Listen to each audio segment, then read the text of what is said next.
Car crime is no longer random. In this, the 21st century, it's organised and big business. You've got a low-risk crime with a high-gain profit. Joyriders have been replaced by organised gangs, using cunning and resourceful car thieves to steal our cars to order. He operates 24/7, he's got unlimited resources, he doesn't respect borders or boundaries. Going to extreme lengths. Just sheer terror. And it was very quickly that I saw the gun. I'm gonna throw your head off! Drive! Using mobiles to film themselves stealing one of the world's most expensive cars.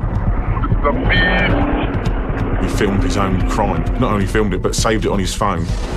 Making the most of lax borders to run criminal export businesses. How long has this been going on? I wouldn't like to guess. It upset me too much. You're under arrest for stolen vehicles and money laundering. Off investigation. Tonight, on the front line with Britain's top stolen car squad as they go after criminal gangs to reveal the truth about car crime and big business. We're finding less and less every day. I mean, there's only really one reason behind that, is that they're actually leaving the country.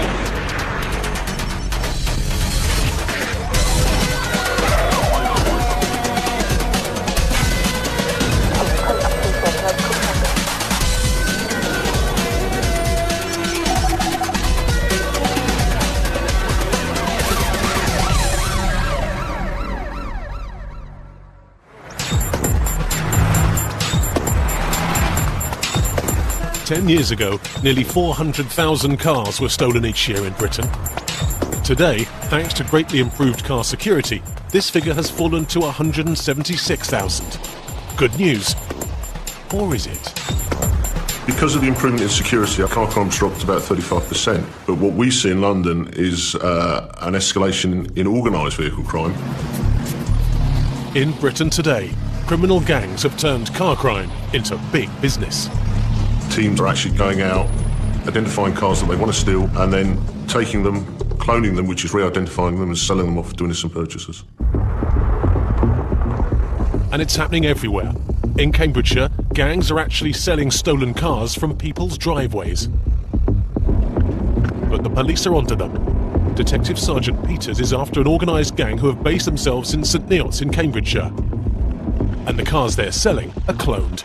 I'm going to the areas where these cars have been sold from. There's two sort of housing estates, really. One side of the river, there's the Amesbury area, where we've had a few vehicles sold from. On the other side is Eton Soaking, where we've also had vehicles sold. First, we just started as one isolated incident, then more and more came in. So you've got a team who are going out stealing the cars. I think they're then being punted out to people who know or have got the equipment to change the car's identity. Because also you've got to remember, you've got to have tax discs, usually they're stolen from post offices with stamps. You've got to have V5 documents, people who are going to sell it. So there's quite a large group of people involved in one conspiracy. And it's still going on. It's still happening in St Neots. The gang are con men, using this quiet residential area as their office. They turn up, they phone the number they've been given, they would then be told, oh, I can't make it, but my son will come out. Next thing you know, sort of from that alley there, somebody would appear, jam around the car, give them the keys, to repossession, take them out for a test drive, pay the money, and then next thing you know, as I said, when I get it home, it's stolen. DS Peters' investigation began when this man, Darren Poon, a stock market analyst from London, became a victim of the St Neots gang. CCTV cameras show him going into the bank, followed by the St Neots conman, withdrawing £13,000 for what he thought was a legitimate family car, and handing over the cash.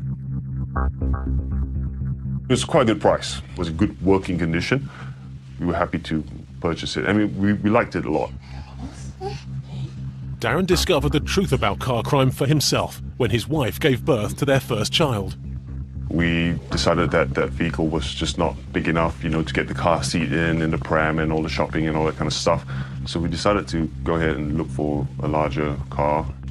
Darren decided to buy a used car. To ease the process, he turned to the internet, soon finding the car he wanted, a red Land Rover Discovery. He travelled from his home in London to St Neots, an area he didn't know, to meet the seller and handed over £13,000 in cash. everyone was happy with the car. Everyone was thrilled with the car. You know, we had something that we could get around easily in now, get all the baby stuff in as well, especially when I had to visit the in-laws and stuff like that and bring up everything. It was only when Darren Poon got round to washing his new Pride and Joy that the truth started to dawn on him.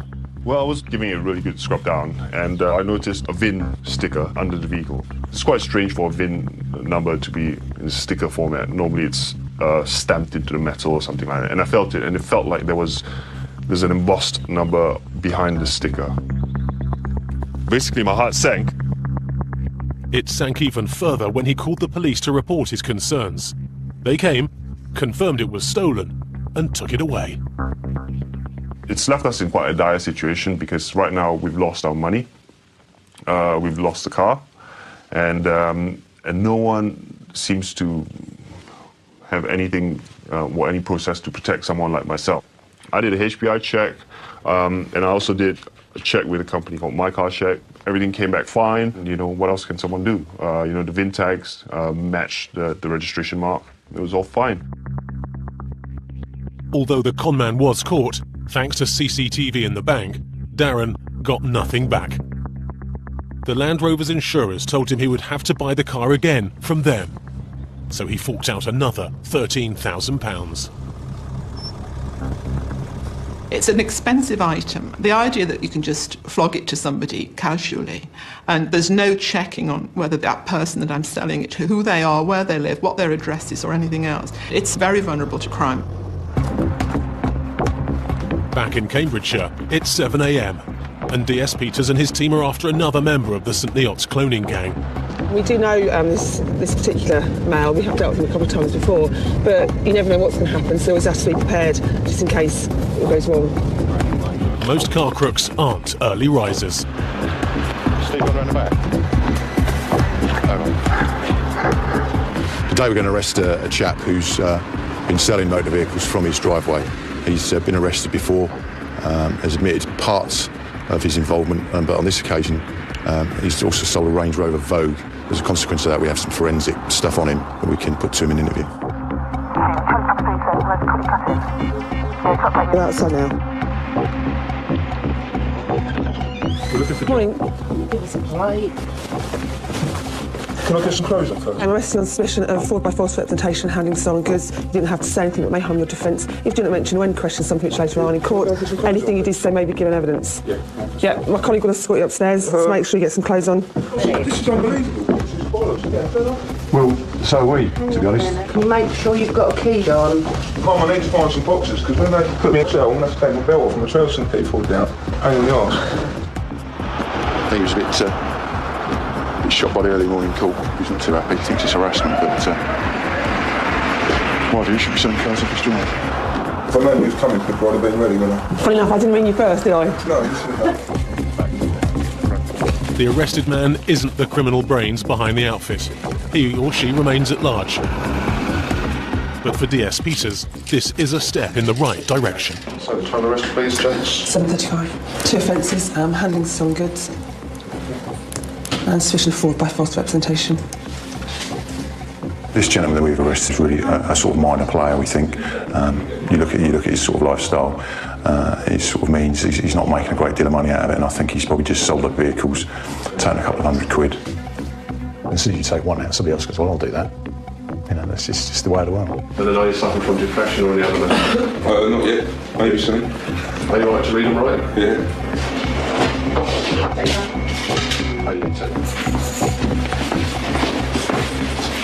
Chocolate, tea, coffee, No, breakfast, magazines, That's all. newspapers? No. Okay. That's it. Britain's car manufacturers are doing their best to deter criminals from stealing their cars by designing in crime prevention. In Birmingham, this accessory company has come up with an idea which uses biometric technology. A car that only starts if it recognises your fingerprint. I'm going to try to start it, and it's not going to have anything. You will not be able to start this vehicle. So we've located the scanner up on the roof. Right, it's asking me for my fingerprint, so put my fingerprint there. Right, it's accepted the fingerprint, and that you tell that by the flashing green LED on there. Right, turn the key. and the vehicle starts. As simple as that. I'm going to put on here a finger that is not recognised. That's ready straight away, and within a few seconds, I will receive a text message on my mobile phone saying there's been an unauthorised attempt to start my vehicle. So, there you go. That's how quick it is. Unauthorised driver is giving my position, longitude and latitude of where my vehicle is. Many hope biometrics will be the big breakthrough in cracking car crime and putting the criminals out of business. But some have their doubts. One of the problems about crime prevention, very often if you stop the easy crimes, you reduce the crime, but you kind of up the violence, or that's what you risk doing. Which is exactly what happened to this woman in London's Royal Borough of Kensington and Chelsea. South Kensington is a car crime hotspot. It's home to some of the capital's wealthiest residents, driving the most desirable cars. When Lucy Eady set out to visit friends one evening, she had no idea that her expensive car would put her very life in danger. It was about 8 o'clock at night. I was heading out to have some dinner with some friends, and I was probably no more than about half a mile away from my own front door when this incident happened. I was driving a new car, Volkswagen Touareg. Lucy's car was fitted with the latest immobiliser and alarm. In truth, her security was so good that there was only one way thieves who had targeted her car could get their hands on it. I was coming up Knaresborough Place in South Kensington up to the Cromwell Road, and I was the first car at some traffic lights, and it was a red light, and I was suddenly made aware of the fact that I had a motorbike coming up beside me. It was a moped or something with two guys on it, both wearing black, both wearing helmets, and looking in the car. It was all so quick. One thing, I saw him looking through the window. The next thing is he was sitting on the seat beside me. My thoughts when he was getting into the car were just sheer disbelief followed by terror, and it was very quickly that I saw the gun, so I knew that there was something quite hideous happening. Psychologically, it's incredibly disturbing. When somebody is threatening to kill you and you're in the incredibly close proximity of a car, you're in this box with this monster.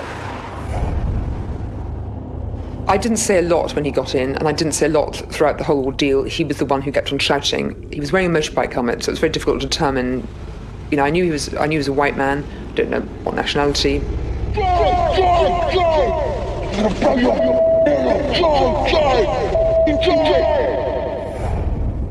That's all the guy could ever say to me in the car, was not that he wanted me to get out of the car, whether I had any money.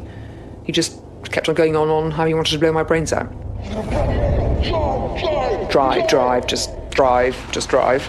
And so I did. I drove through the red light into the Cromwell Road. The car had to stop because there were cars in front of me. It was just natural instinct of just thinking, I've just got to get the hell out of here. And I, at that point, opened the car door and ran. And I ran behind me because I just thought he was going to shoot me. But, you know, he could aim better shooting in front of the car as opposed to me running behind. And I called the police immediately. I had my mobile phone was in my pocket, thank goodness. By the time you get onto the right services department, in an incident like that, it's all too slow. I heard them coming out into the streets, but it was, by then he was the other side of London probably. As terrifying as her ordeal was, Lucy is one of the luckier carjacking victims. 25-year-old estate agent Tim Robinson died of stab wounds after being confronted by two teenagers when he parked his car in Battersea. And father of three, Mohammed Ashraf, died when he was stabbed 18 times as two men stole his car. We believe there's around 10,000 incidents a year, but there's no actual category or no box to tick for monitoring carjacking. But it is part of the issue of cars being so difficult to break into now if unattended. If you are keen on stealing a particular model or make of car, it's just much easier to actually brutalise the person behind the wheel, get them out of the vehicle, threaten their safety and drive the car away. The demand for expensive stolen cars is so high because the thieves are feeding an international criminal vehicle export business. The little person in the chain, their cut of that vehicle is relatively small. That then gets multiplied by maybe 5 or 6 or 7,000 to the middle person, who then simply takes the vehicle from the thief, then maybe does some form of cloning if necessary, and then that moves on to a shipping container and then out of the UK. and then the person at the other end may then be making their slice. The people making their slice have become so big that Britain's police forces have had to change their strategy completely. It's not the Bobby on the beat that can deal with this. It's far more organised. It crosses police boundaries, it crosses international boundaries, and it requires a totally different response. London's police chiefs have responded by ordering its specialist stolen vehicle squad to aim high. This unit has been chasing car criminals of all shapes and sizes for over 40 years. It looks like they've gone out on clone identities. Now they only go after the big boys, those working in the business of shipping stolen cars abroad. With the Cypriot authorities, we are speaking to them verbally. We work out villains that are crossing police boundaries to make money from their criminal enterprises. Therefore, the investigation needs to look into the organisation, who's the boss, who are the thieves, who are selling the cars. Some of the people we've looked at have got criminal profits of between £500,000 and £2.5 million. It's a national and international organised crime network that's out there. Up to 20,000 luxury cars are stolen from the streets of Britain each year and illegally exported to countries like Cyprus, the United Arab Emirates, Africa and Spain. The use of that kind of process is almost like the Trojan horse. If you think back to your history days, the Trojan horse was a gift. The Trojan horse gets taken inside the city and the men jump out. Well, on this occasion, the Trojan horse is the car. It drives through the ports undetected, and when it gets to the other end, it's not men that are jumping out, it's cash. Cyprus is one of the biggest destinations for Britain's Trojan cars. It's an attractive market for car criminals, since the Cypriots drive on the same side of the road as the UK, and it's an open market. Cypriot taxation laws mean the crooks can make more profit here than in Britain. Also, the Cypriots just love their cars. Population-wise, in Cyprus, there's 850,000 people. Number of vehicles registered here is 1 million. So when you take out of the equation the children, elderly people, etc., etc., you could probably equate sort of every person on the island owning probably about 5 or 6 cars each, which that astounded me. DC's Simon Ashton and Mike Pilbeam from London's Stolen Vehicle Unit are two of Britain's most experienced vehicle examiners. They believe the scale of criminal activity here is larger than even they imagine. The vehicles are going out, coming in, being undetected. You know, once we start sort of, as I say, opening up this corridor of communication, the problem may escalate into something bigger than what we think it is at the moment. The Cypriot police are just as concerned and have started to crack down on this criminal trade. They've been seizing cars they believe to be stolen from the UK, but they need the help of the British car squad. English Vehicle Index, Lima Kilo 06, Oscar Victor Golf. They're reliant upon us because of the information coming out of the UK is not as free as they would like it. We are sorting that out so that they can have a direct link with UK sources. Direct links are one thing. Training the Cypriot police to recognise a stolen British car is quite another. There's only a certain amount of secrets, I suppose, and knowledge that you can write down. Most of it is mainly sort of personal experience that you can obviously pass on to other people. Whatever their lack of first-hand knowledge, the Cypriots have clearly been seizing the right cars. Right, Shank stolen since the 29th of the 4th, 07, from E4. Just had a fax sent through from the office back in London, and it confirms that the Range Rover that was stolen last year has been shipped out and been re-registered in Cyprus on its stolen identity. Identifying cars isn't an easy job. The hardest thing is trying to find identifiers, stems and chassis numbers. Obviously, I need to know the ins and outs of each car. As they confirm the stolen cars, Britain's car cops are uncovering a worrying truth about getting bent cars into Cyprus. You don't have to go to too much trouble. What we're finding is some of the cars that have been shipped out to Cyprus have come out on bogus UK identities. and they're just changing the number plates, but all the other identification marks on the vehicle, like these stamped-in VIN numbers and the visible VIN numbers, they haven't been altered. And then they've been registered in Cyprus to get a Cypriot identity. The police team are also finding cars that have been hired from rental firms in Britain and then shipped here. From my examination of here, it's a real vehicle. It's the genuine vehicle that was manufactured by Mercedes. It's not a cloned vehicle. However, there is an allegation on this particular vehicle that it was hired back in the UK and not returned at the due date. They've gone and given false details for the purpose of stealing the vehicle. Easy and simple.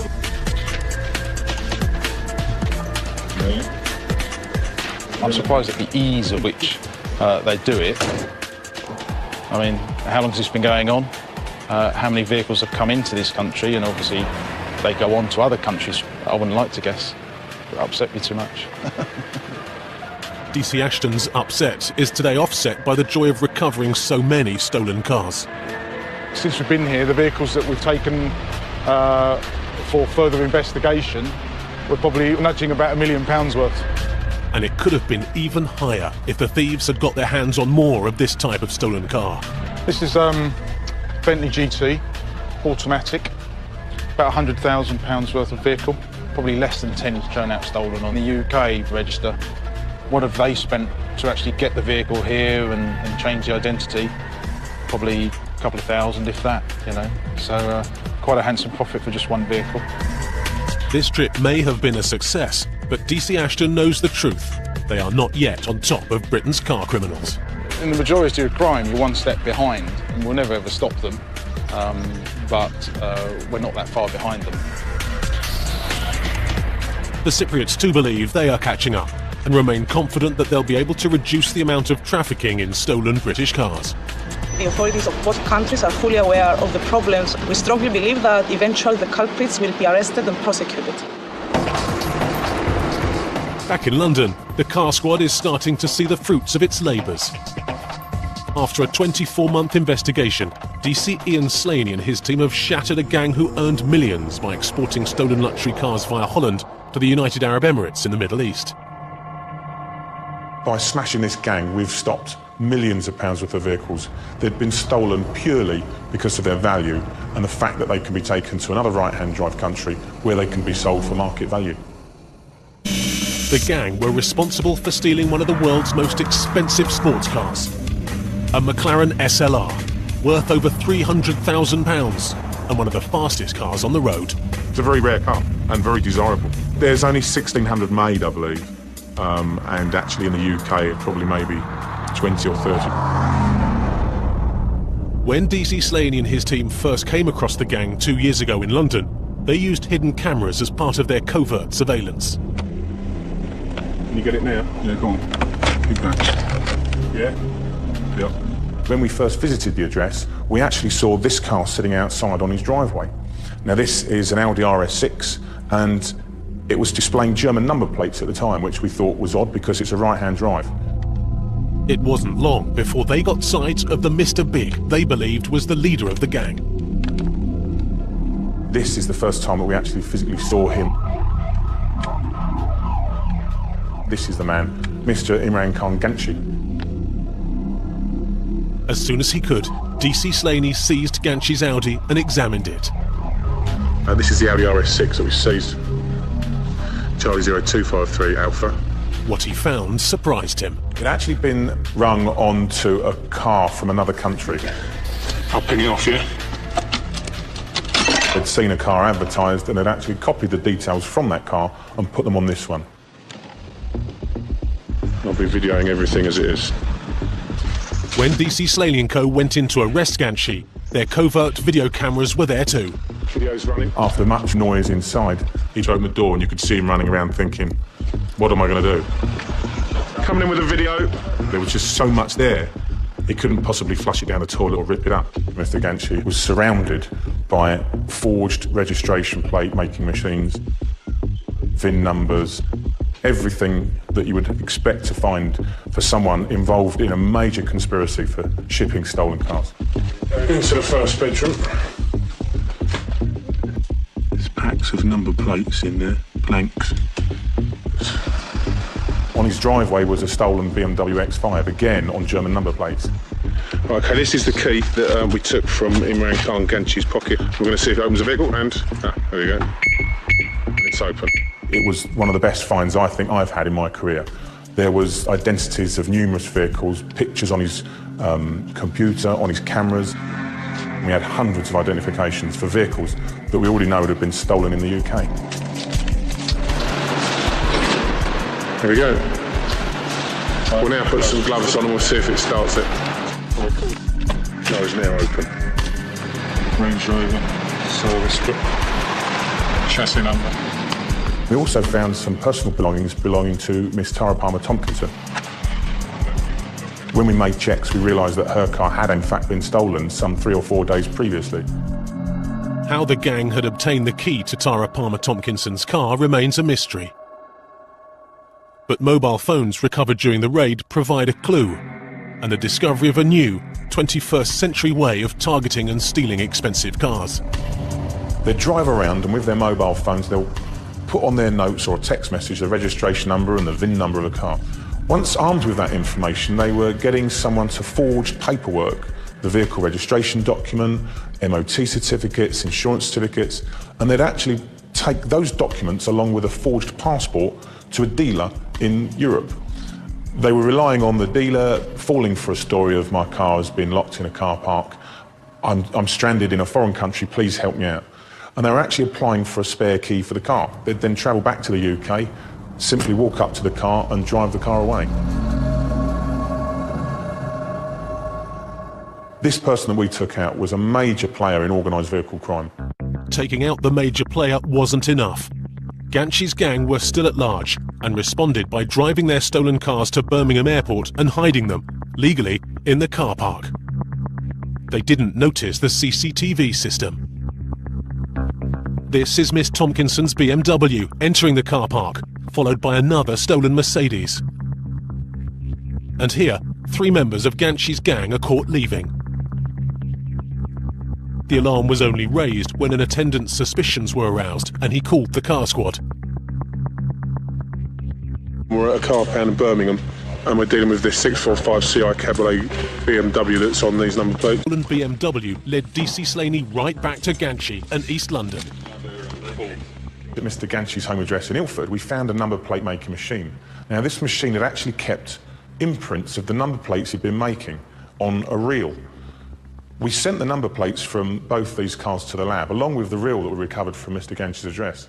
And the lab was actually able to say that the exact number plates on these cars in Birmingham Airport had been produced from the machine that we'd seized in Mr. Ganchi's home address. Armed with the evidence they needed, the car squad started to systematically smash Ganchi's gang with a series of dawn raids. You're under arrest. Some didn't even have time to get out of bed before Slaney's men were in. Offences, but you don't have to say anything to the main harm of offences. The next question. Mr. Yusuf Kaduji has been arrested. Been searching this dustbin, and inside I've just found a ripped-up Tatstix that's got another 10 months. And once again, mobile phones seized by the police revealed the truth about their activities and their barefaced cheek. Fucking no, this is a thief! This is the extremely rare McLaren SLR, the only one stolen in the UK at the time. Come on, repeat, show up. Incredibly, the thief filmed himself taking it. An SLR McLaren you don't get to drive every day. He thought, I know, I'll preserve this for years to come and show my mates, look, there's me driving a £1/3 million car. He filmed his own crime, and not only filmed it, but saved it on his phone. There was just one other member of Ganchi's gang to catch, the master forger. DC Slaney had just one clue, a single fingerprint, but it was enough for them to find and arrest the man at his house in Luton. He was a design specialist, and he managed to produce some of the best forgeries that we've seen on this unit for some years.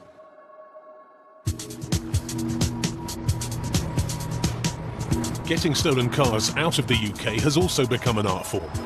The truth is, Britain's container ports have become overwhelmed and a prime criminal shipping source. The ports within the UK are effectively a sieve. The length and breadth of the UK ports are shipping containers out of this country. The level of data that's actually required by the freight forwarders should include the details of the full content of the container. There is clear evidence that that is not the case. Tilbury on the Thames is one of the largest ports in Britain, with only a small number of police dealing with vehicle crime. They know they've got a problem with stolen luxury cars passing through, but there's been little they can do. Today, that changes. A crack car squad led by DC Griggs has moved in to help. It's a huge problem. At the end of the day, theft of vehicles seems to have levelled out. The recovery of those vehicles is not... We're finding less and less every day. I mean, there's only really one reason behind that, I think, is that they're actually leaving the country, mainly via the ports. I'll take that down in case you need that. Griggs knows ports.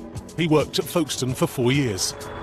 Port police have this week, they've looked at what's travelling out of the port, and they've requested certain things to be put to one side for us to come and check today as part of the operation.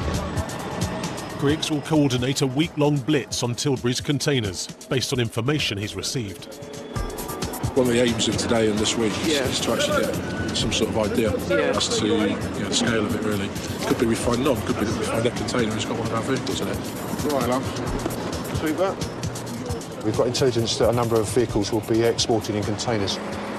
The unit here are primarily concerned with, obviously, counter-terrorism, immigration, and there's only a small unit that actually deal with vehicles. The intelligence includes putting 2 and 2 together when examining container manifests, which often conceal the truth.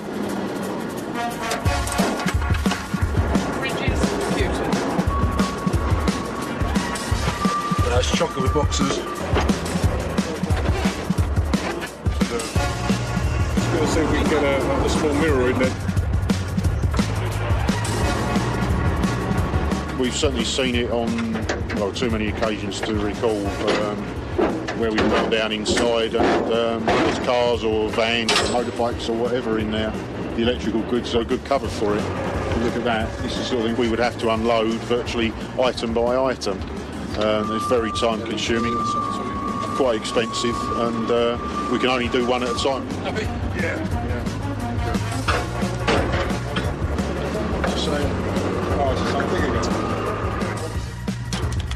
Sometimes hitting pay dirt is all about hunches and experience. There's some inconsistencies with the manifest on this one, which we need to check out. Sometimes it's clerical errors and sometimes it's purposely mismanifested.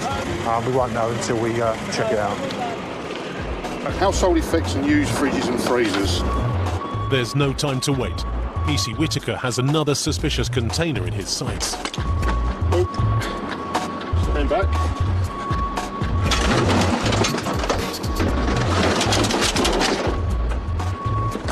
Car radiator. They're used in every good house. Well, some people might keep car spares in their houses. A lot of motorbike bits, moped bits. They're obviously weighed on the weighbridge, and I think this one alerted their suspicions because it was so heavy. Obviously, we've opened it up, and there's a number of engines and gearboxes and bits and pieces, and obviously that increases the weight. That's one of the reasons why we've stopped this container. Does anyone want to check on that?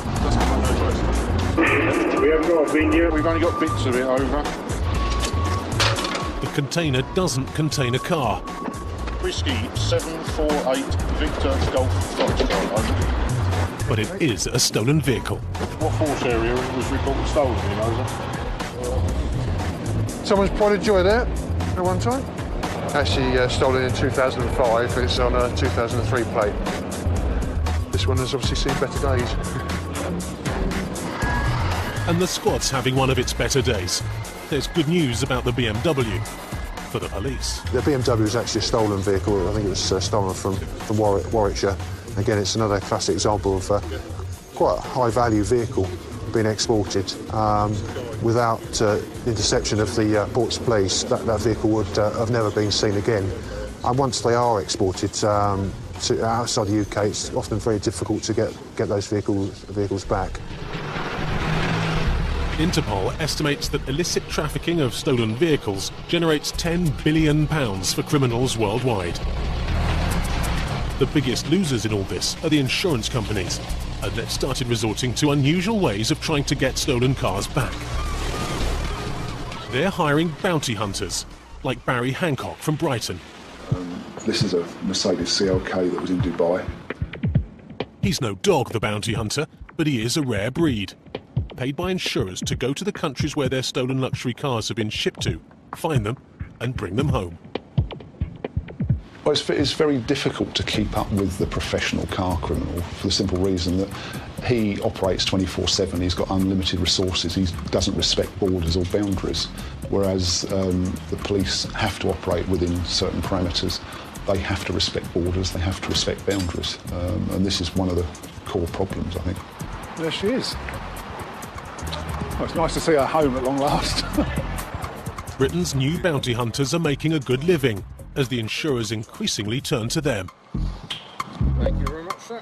The reality is it's a growing market. It's very lucrative for the bounty hunter. They can locate the vehicle in a foreign country by normal means, simply by observation, wandering around, looking for the vehicle, check to see whether it's on the register as being on finance or outstanding stolen. And then what you're saying to the insurance company is, I know where your asset is. Agree with the insurance company a settlement figure, and then effectively the bounty is their reward for recovering a stolen vehicle. So far, it's just got a small dent in it. This was one of a number of vehicles which were stolen by a gang that was operating in the UK. A lot of them were shipped to the UAE to go further afield into Africa and Asia and the Middle East. Barry created his business from a gap in the market. The business side of it is to try and recover their losses. Ultimately, the police are not there to recover assets. They're there to detect it. They will help with seizure, but when it comes to recovery, that is not their job. The truth is that the police are unable to put a complete stop to the illicit container trade. That is a huge financial cost. To scan every single container completely, absolutely completely, that leaves this country, we would grind the country to a halt. Feeding the organised crime car export business is a full-time job, and many 21st century car thieves are now going nowhere near the streets or car parks, or your drive. They simply steal your identity, walk into a car showroom and steal a valuable car by using bank or hire purchase finance. We know of, for definite, at least 1,000 cases of vehicle fraud affecting finance companies each year. And to put that in perspective, that costs the industry, and therefore our customers, something like 17 million. The end victim for this kind of crime is the average man in the street, because it means that he is paying a higher price for the product than he would do otherwise. London's Car Squad is onto this new way of stealing cars. DC Hargreaves has become an expert in what is called vehicle finance fraud. Already, he and his team have recovered £5.5 million worth of cars which have been taken in this way. There's a massive nationwide problem with finance fraud, primarily because it's so easy to carry out. All you need is some fake documentation. Go into a dealership, and because the dealers want the custom, more often than not, they can get the vehicle. And once they've got the vehicle, they'll probably make one payment, 2 payments, then the vehicle will disappear. They're very clever, very resourceful people, more intelligent, and they are more difficult to investigate. DC Hargreaves is now hot on the trail of another major vehicle finance fraud criminal. Of all the driving licences you can see before you on this table now, it's the same individual. These are not forged driving licences. They have been issued by the DVLA, but they've been applied for fraudulently, using other people's details. On each occasion, just slightly altering his hair and slight variations in facial identity, but there's no doubt that it's the same person. Ironically, this car crime fraudster only got rumbled because he liked to drive around in the cars he obtained by finance fraud. It made a sharp-eyed policeman suspicious. We carried out checks on these vehicles, found out that they were on finance, and that's when we found that fraud had taken place on virtually all the vehicles. The Audis and BMWs were all registered to one address, a restaurant in East London, and the identities the man was stealing belonged to restaurant employees. He's in possession of one forged passport, obviously with his photograph on, somebody else's name. That's a 12-month prison sentence. In my view, he's definitely a professional fraudster. This passport was examined by the Immigration Service. They believe that it is a very good forgery indeed. So obviously he has an associate who's part of this network who is expert at forging UK passports. Meanwhile, down the road in Tilbury, That's it, my boy. the crackdown on stolen car exporting is in full swing.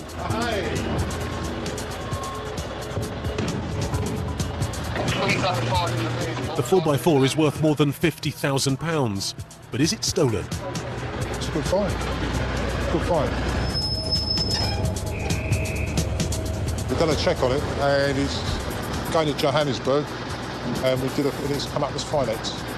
So we've contacted the finance company, and they don't want it to go, obviously. It's brand new, so a few thousand dollars, 50, 60,000 pounds with a motor vehicle with it. It's pot luck.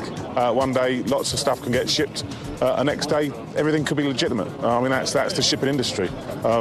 We don't know exactly what's going out and what is. We've got to physically come here, get down and get dirty and get the numbers and check them. That's the only way we can do it. It's not only containers that police are interested in. Tilbury also ships a huge amount of roll-on, roll-off stock. The crooks use this as a pipeline as well. Most of the cars with stars on the windscreen have already been checked by the local force here. We're looking at sort of high-value vehicles. Just a selection, really, the ones that haven't been picked out already. Have you got the last 5 of the VIN number?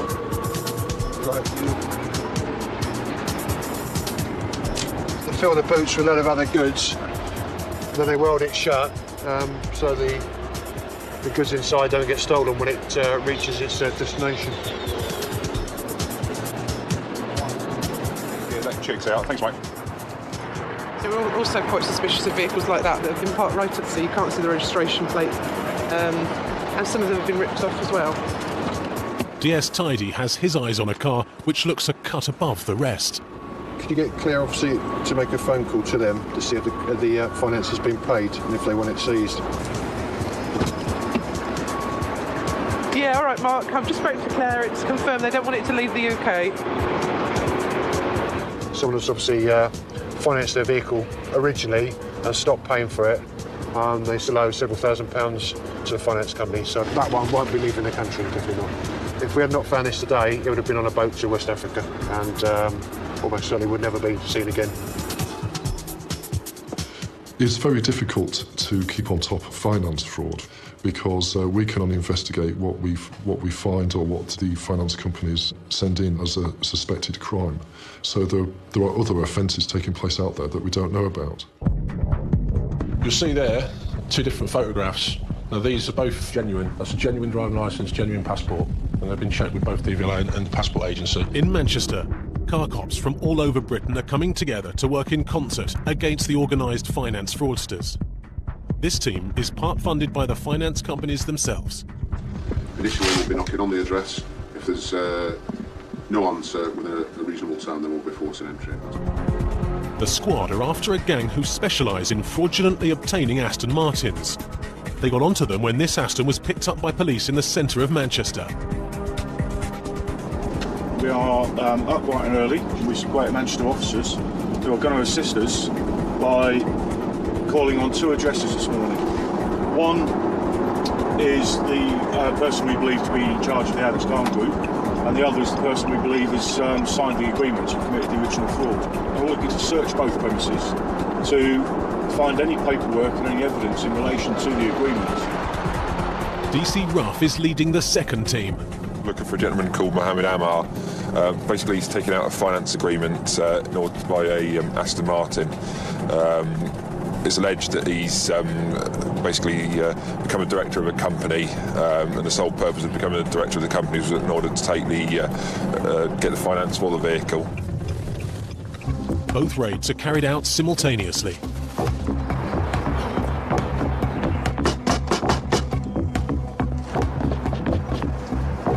Please, police. Can you open the door, please?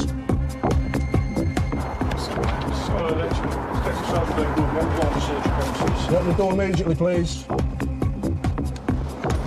Hello there.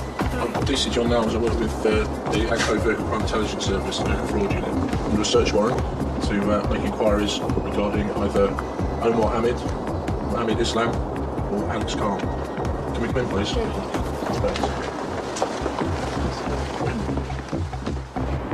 The second address is also occupied, and it's the man named on the warrant. We're looking at documents and items related to the Alex Khan Group or other related companies. Okay. Is it Mohammed, is it? Mohammed. Right, Mohammed. Do you want to have a seat for a minute? I've got warrants to search premises. Basically, it's in relation to a fraud that's occurred. In the loft underneath the tea, there's a firearm which has allegedly been dismantled. The firearm is only one piece of potential evidence they've found. Driving licences have been found already, and various other pieces of documentary evidence that will be obviously used to our inquiries. Also in the roof area there's a firearm that's being found. It's apparently licensed, but obviously our inquiries will have to look into that. At the first house, the woman who answered the door is claiming Mr. Khan, the man they want, isn't at home. Well, there's only one occupant, just a female, single female. She's denying any knowledge of the chap we're looking for. Although there is mail at the address for him. There's a room that's locked, a bedroom that's locked, so we're going to, if you don't find a key for it, we're going to put the door in. It's a bit too suspicious to have a bedroom locked in a family house. Suspicions are aroused even further when a man turns up, saying he's just finished a night shift at the local supermarket.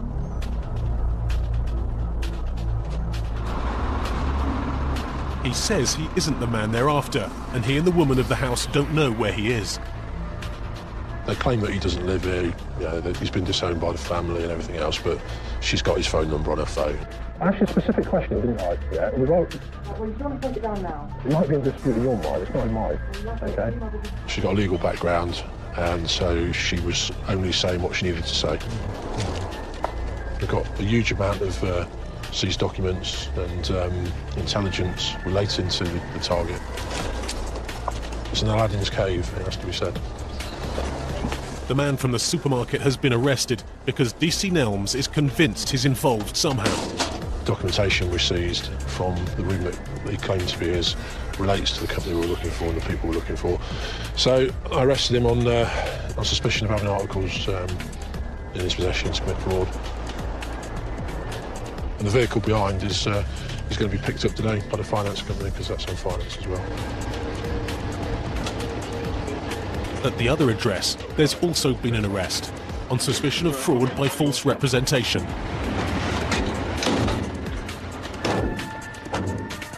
And the cars around the house are possible finance fraud cases as well. This car's belongs to the owner of the property. We've checked it and basically it comes back as the financed vehicle as well. Back at the team base in Manchester, the results of the raids are being assessed.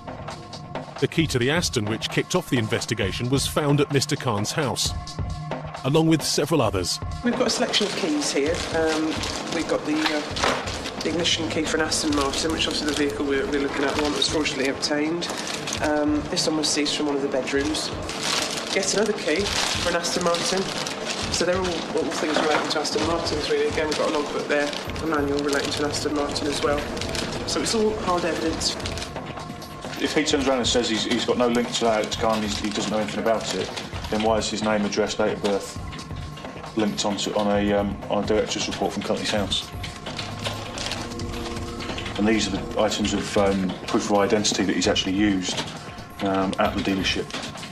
There's question as to whether the photographs are the same person. Although sometimes when you're looking at commission on a £110,000 car, your attention might be elsewhere at the time. At Tilbury Docks, the crackdown on stolen car exports is nearing the end of the road. For this time. The team believe there's a stolen Porsche behind the electrical goods. Time for Plan B. A broom handle, a mirror, and some luck. Well, there's a will, there's a way. You've got to offset the cost, you see. £120,000 for the Porsche. Yeah. To the 599 broom. Yeah. What do you see? Nothing? They have none. There is no Porsche. But for DC Tidy, there is one last roll of the dice. You got a car in the back there? Go and sit down, please. Do you want to take that? Appears to be a Mitsubishi Pajero stuck at the back of the container, and it's covered with household goods, including chairs, pedal cycles. It's not particularly secure, so we've obviously got to make sure we can get through safely without injuring ourselves. How you doing? Can you get to it at all? You can see the roof of the car. Is that the front there, Matt? Well, I can see you've got the windscreen here. You see inside with the torch, you can see inside the vehicle itself. This is obviously the front of it. Completely. They've obviously covered it up with cardboard and mattresses. Last owner has reported it in trade as of the 21st of the 4th this year. This car isn't stolen or a finance fraud. It's been hidden in the container to save money by avoiding export duty. So by putting them in there, they can hide them away. So they do that with stolen vehicles, but they do that also to prevent them paying any taxes. There we go. At least we can find out what it was. Result. Most of Britain wishes there would be more results, but the inconvenient truth about car crime is that it's as bad as it ever was. It's the way it happens that has changed. I think you can get to a stage where you make it harder and harder and harder to steal cars and less people do it. But like any crime, there are still very intelligent, very sophisticated, very organised criminals that will still try and steal cars and make a profit from them. But the police believe there are ways we can thwart the new breed of car criminals. The dealerships should carry out more checks because the offence takes place when the person goes into the dealership, produces fake documents, and that's when a problem initially starts. If we can get the cooperation of the end markets where these vehicles are going and get them seized on import, this will make the thieves' life a lot more difficult. In the meantime, the thieves will continue to make our lives difficult because they have such a lucrative business. Better even than the drugs trade.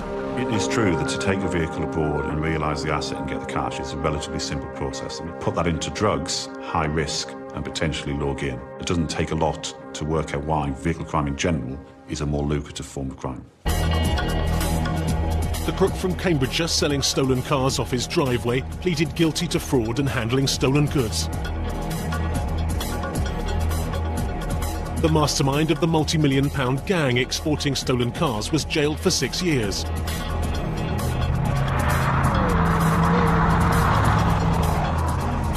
The thief who recorded himself stealing the McLaren sports car on his mobile phone got 2 years.